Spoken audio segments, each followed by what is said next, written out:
In any city, in any country, go to any mental institution or halfway house you can get yourself to.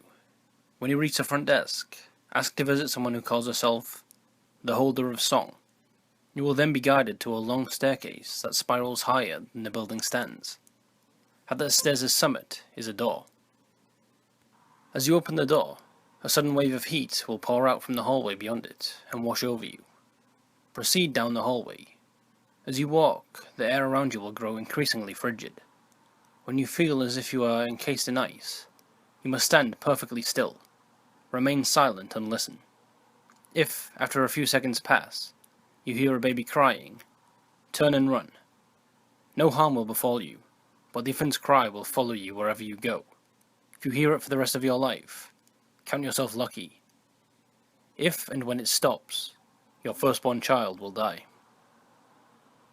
If you do not hear a baby's cry, wait for the hallway to grow warm once more, and then proceed to the door at the end, and enter. The room beyond will be awash in green light. At its center will be an old woman turning the handle of a silent music box. Her legs have both been severed at the knees. When you speak to her, you must look her in the eyes. She hides a spear fashioned from the bones of her legs. Break eye contact, and she will impale you with it and leave you to bleed to death in seemingly unending agony. She will respond only to one question. What was the song they used to play? The old woman will begin to sing in a language not of this world. Her melody will be the most beautiful one you have ever heard, bringing peace and serenity to your mind, body, and soul. You will find yourself vividly imagining a band of carefree children playing and singing, innocent as can be, and within minutes, the scene will eventually take a horribly sinister turn. The children will begin to fight each other, and their conflict will quickly escalate to the most brutal, lethal violence you can conceive of.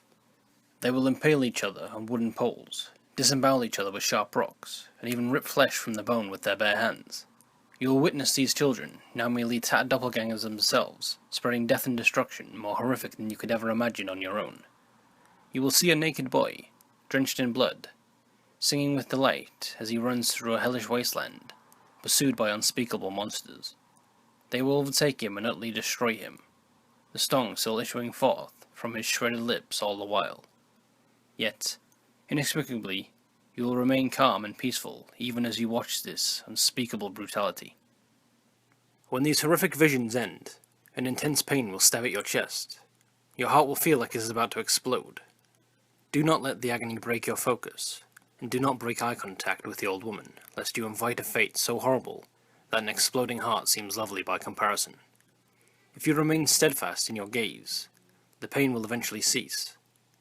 The woman will stand up, though, with your eyes still focused on hers, you will not know how, and place the music box in your hands.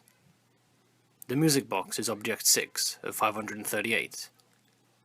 When its song plays again, they will all come together.